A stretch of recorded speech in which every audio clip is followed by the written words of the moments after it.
Nah, yang hilang dari peradaban modern adalah Allah itu tidak begitu hadir di hati kita. Saya sering cerita di mana-mana, teks hadis itu sebenarnya berbunyi gini, ini hadis sahih. Mangka na yu'minu billahi wal yaumil akhir falyukrim jarahu. Ada yang falyukrim jarahu dhaifahu, ada yang falyakul khairan aw liyasmut. Siapa yang iman dengan Allah dan Rasul maka harus memuliakan tetangganya, memuliakan tamunya. Dulu itu ada seorang ulama dipanggil anak muda, dibully terus sekarang. Wahai kiai, datang ke rumah saya. Datang kiai itu. Setelah sampai ke rumah orang itu, silakan kiai kembali ke rumahnya. Saya tidak butuh kiai. Kiai itu dengan riang kembali. Setelah di rumah dipanggil lagi. Pak Yai, silakan datang ke rumah saya. Datang lagi. Ya senyum-senyum kiainya santai. Wah, nggak jadi butuh Pak Yai. Silakan kembali lagi. Sampai 3 kali. Oh itu kalau rektor digitukan marah itu. Dosen marah. Kiainya santai. Santai, senyum-senyum, rileks. Ketika ditanya, kenapa Pak Yai tidak tersinggung? Jawabannya unik. Anak muda, saya ini senang sekali nuruti perintah Allah, disuruh menghormati tetangga. Sehingga ketika Anda manggil, ya saya datang. Ketika Anda nyuruh pulang, ya saya pulang. Saya senang sekali nyenangkan tonggo. Dan itu perintah Allah, jadi tidak ada hubungannya dengan kamu. Wah, pemudanya nangis minta dimaafin. Kalau kita kan enggak, kita ini dosen, kiai, mungkin kita doktor, mungkin kita profesor. Tapi kita ini sering didikte oleh orang bodoh. Kalau orang bodoh itu jengkel, lo kita ya jengkel. Lo kamu jengkel, dijengkelkan orang bodoh itu namanya terdikte. Itu bodoh apa pinter? Oh itu tidak pinter sama sekali. Kalau betul-betul kamu pinter, hanya bisa didikte oleh Allah Subhanahu wa Ta'ala. Jadi antara hukum Allah apa? Wa ahsin man asa'a ilaika, berbuatlah baik sama orang yang berbuat buruk sama Anda. Itu dikteannya Allah. Kalau dikteannya orang-orang bodoh kayak dimangkel ben mangkel, terus kamu mangkel. Itu bodoh apa pinter? Nah, problem kita kekinian adalah wong pinter, wong bodoh itu podo-podo bisa didikte oleh sekelilingnya. Terus karuan wataknya perempuan seperti itu, wataknya anak-anak seperti itu, kita didikte. Anak-anak jengkelin kita mangkel, berarti kita didikte oleh orang bodoh. Makanya agama itu unik, kadang ngendikan wa ahsin man asa'a ilaika, kadang wasil man qata'aka, sambunglah orang yang memutus kamu. Karena dengan demikian kita hanya didikte oleh Allah Subhanahu wa Ta'ala, bukan didikte oleh hukum sosial. Cara Jawane nak ngapiki tangga sing apik akeh tunggale. Berbuat baik sama yang berbuat baik pada kita itu mbok orang fasik ya seperti itu, maling ya seperti itu, sama. Tapi kalau berbuat baik sama orang yang berbuat jelek sama kamu itu baru luar biasa. Dan memang teksnya hadis wa ahsin man asa'a ilaika, berbuat baiklah sama orang berbuat buruk sama kamu. Jadi enggak boleh orang didikte. Makanya ngaji di sini diantaranya saya akan cerita dalam sebuah hadis sahih, dalam hadis hasan yang diriwayatkan Imam Tirmizi, ada kalimat dari Rasulullah sallallahu alaihi wasallam. Dawe Nabi, la takunu imma'atan taquluna in ahsanan nasu ahsanna wa in zalamu zalamna walakin watti'u anfusakum in ahsanan nasu an tuhsinu wa in asa'u alla tazlimu. Kamu jangan jadi orang yang mudah diombang-ambingkan oleh orang sekeliling kamu, yaitu kamu mengatakan jika orang baik ke saya akan baik, jika orang buruk ke saya juga akan membalas buruk. Itu namanya Anda didikte. Tapi berkomitmenlah kamu akan berbuat baik meskipun orang lain berbuat buruk. Nah sekarang logika sosialnya begini. Kalau di Indonesia itu ada 1000 kiai, ada 1000 profesor yang ingin membenahi Indonesia.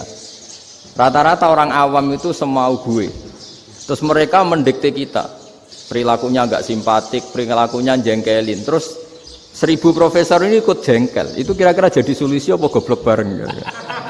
Sama 1000 kiai ini ikut jengkel, ini jadi solusi apa goblok bareng? Goblok bareng. Nah problem sekarang kita ini biasa didikte orang bodoh.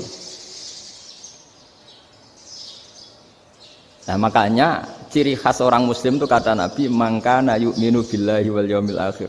Jadi baik tetangga karena perintahnya Allah dan Rasul. Pentingnya apa? Bedanya karena berbuat baik ini perintahnya Allah, mbok tangga apik lah kita tetap apik karena perintahnya Allah dan Rasul. Begitu juga dengan hubungan dengan istri, dengan anak. Mbok bojomu lagi cerewet lah ya tetap apik. Karena dengan cara itu kita hanya tunduk kepada Allah dan Rasul. Tapi kalau kamu istri saya kalau baik ya saya baik, kalau ndak ya ndak. Berarti Anda didikte oleh perilakunya dia. Itu latihan ya kalau dalam bahasa pondok latihan jadi wali itu yang paling berat itu. Nabi itu kalau sama orang munafik itu sabarnya Masya Allah. Padahal Nabi berso kalau orang itu orang munafik. Karena dengan cara seperti itu bahwa kebaikan Nabi pada seseorang itu atas perintahnya Allah dan Rasul, bukan atas nama servis. Kalau Nabi hanya baik kepada Abu Bakar, itu mungkin orang bilang wis adune wong Abu Bakar baik sama Nabi. Tapi kalau Nabi baik sama orang munafik, Abdullah bin Ubay bin Salul, itu kalau nggak perintahnya Allah dan Rasul itu nggak bisa. Nah ini cobalah berlatih seperti itu sehingga kita tidak mudah didikte. Ya saya ulang lagi nggak mudah apa? Didikte. Maka di antara kebaikan Allah dan Rasul adalah bahkan orang dolim saja diberi jatah rahmat.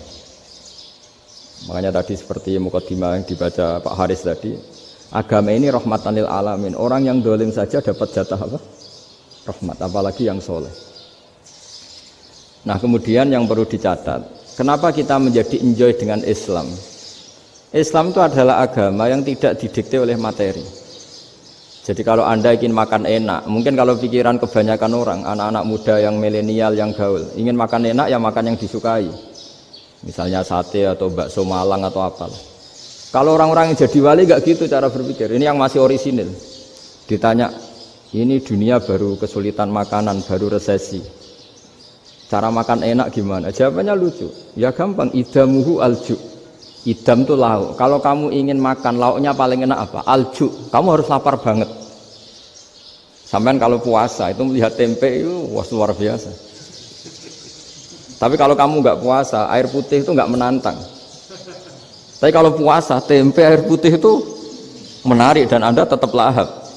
Apa? Karena lauk terbaik adalah alju, yaitu lapar. Lah tapi kita ini enggak. Kita ini kayak orang bodoh. Kayak orang bodoh tadi, profesornya makan nyaman ya kalau sesuai selera. Nah itu kan sama dengan anak-anak ABG. Anak ABG itu makan lahap ya kalau yang disukai. Lalu bedanya apa ABG sama profesor? Kalau cara berpikir masih sama kan itu. Kiainya juga gitu. Kiai makan enak kalau yang disukai, kalau enggak ada. Lalu bedanya apa kiai sama orang awam? Orang awam juga gitu, makan lahap ya kalau yang disukai. Nah ternyata perilaku kita ini yang pintar sama yang bodoh sama Mas. Kalau kamu ingin berkasta lebih baik, itu cara makan enak itu apa? Idamuhu al-jur. Lauk terbaik adalah karena kita sangat lapar. Makanya masyhur dalam cerita-cerita tarikh sirah nabawiyah. Nabi diberi hadiah, beberapa hadiah. Di antaranya ada yang diterima, ada yang enggak. Termasuk yang dikembalikan itu dokter. Ada seorang raja memberi hadiah Nabi dokter Tobit. Itu sama Nabi dikembalikan. Karena dokter ini sudah lama kumpul Nabi itu nggak pernah sakit. Akhirnya dokter ini putus asa, ini nggak perlu diobatin. Ketika ditanya, kenapa ya Rasulullah engkau tidak pernah sakit? Karena kita ini kaum, kita ini komunitas masyarakat yang tidak akan makan kecuali lapar. Dan kalau sudah makan berhenti sebelum kenyang. Jadi sederhana sekali pengobatan zaman itu. Sebagian besar penyakit itu pasti disebabkan kita ceroboh dalam hal makan. Sudah ngerti kalau durian masalah, kalau makan durian ini enggak kehitung gitu. Apalagi kalau gratisan itu tambah banyak. Gitu. Pola tidur juga gitu kata Nabi, dan kita tidak tidur kalau tidak sangat ngantuk. Nah, itu namanya orang-orang soleh yang sudah tidak didikte materi. Kalau yang didikte materi kan bisa tidur nyenyak kalau kasurnya enak, AC gini-gini. Sebenarnya enggak, tidur enak itu ya kalau sangat ngantuk. Mbok di gudang, mbok di bis, kalau sangat ngantuk ya semuanya ya enak. Sama, mbok lapar, mbok hanya tempe, tapi kalau sangat lapar itu ya enak. Nah ini ilmu yang mulai hilang, ilmu-ilmu yang mulai hilang.